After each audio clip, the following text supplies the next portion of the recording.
Assalamualaikum warahmatullahi wabarakatuh. Saya Lucia Fiza Azura dengan NIM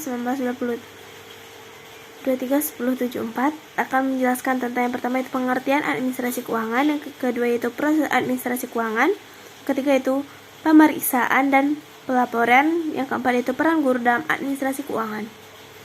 Pengertian administrasi keuangan.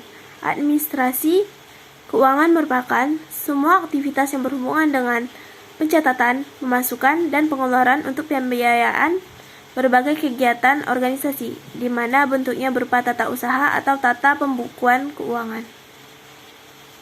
Yang kedua itu proses administrasi keuangan.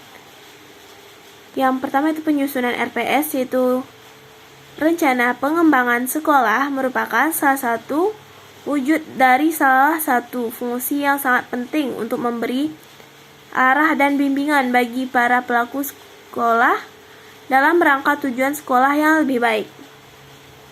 Tujuan rencana pengembangan sekolah. Yang pertama itu menjamin agar perubahan atau tujuan sekolah yang telah dicapai dengan kepastian yang tinggi dan risiko yang lebih kecil. Yang kedua itu mendukung koordinasi antar pelaku sekolah. Yang ketiga itu menjamin terciptanya integrasi program dan sinergi baik dalam antar pelaku sekolah, antar sekolah dan dinas pendidikan kabupaten atau kota, dan antar waktu.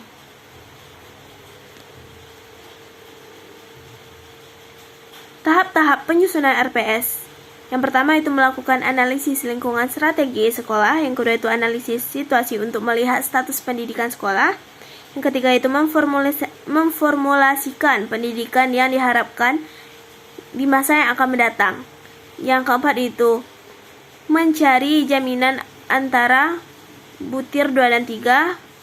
Yang kelima itu menyusun rencana strategis. Yang keenam itu menyusun rencana tahunan.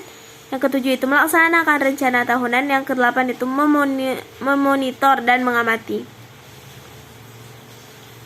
Penggunaan keuangan sekolah menurut delegasi dan Dinas Pendidikan tahun 1996 menyatakan bahwa dalam administrasi keuangan harus ada pemisahan tugas dan fungsi otoritas dan pembendaharaan. Otoritas merupakan pejabat yang diberi wewenang untuk mengambil tindakan yang mengakibatkan terjadinya penerimaan atau pengeluaran keuangan. Yang kedua yaitu ordorator, yaitu pejabat yang berwenang yang melakukan pengujian dan memerintahkan pembayaran atas segala tindakan yang dilakukan berdasarkan otorisasi yang telah ditetapkan. Selanjutnya yaitu bendaharawan, itu pejabat yang berwenang dalam melakukan penerimaan dan pengeluaran uang atau surat-surat berharga lainnya. Yang ketiga itu pemeriksaan dan pelaporan. Laporan semua kegiatan yang dilakukan dalam rangka pelaksanaan tugas pengelolaan keuangan di sekolah harus dilaporkan dengan menggunakan tata usaha yang telah ditetapkan. Format laporan keuangan sekolah merupakan daftar semua jenis penerimaan dan pengeluaran uang. Pencatatan keuangan pada buku kas umum dan buku kas pembantu dilakukan sepanjang adanya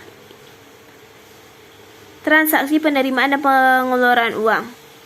Pertanggungjawaban dari semua sumber dana yang dikelola oleh sekolah untuk membiayai kegiatan yang dilakukan dalam rangka operasional sekolah dan perawatan sekolah dilaksanakan dengan menggunakan tata caranya.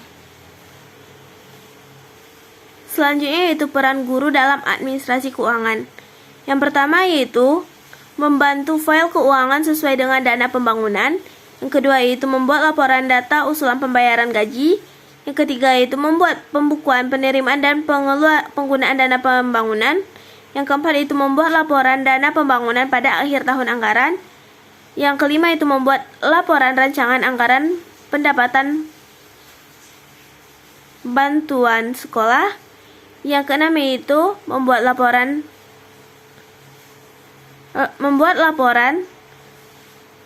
bantuan operasional sekolah. Yang ketujuh itu menyatakan pajak PPN dan PPH. Yang ke-8 yaitu membagikan gaji atau rapel. Yang ke-9 yaitu menyimpan dan membuat arsip peraturan keuangan.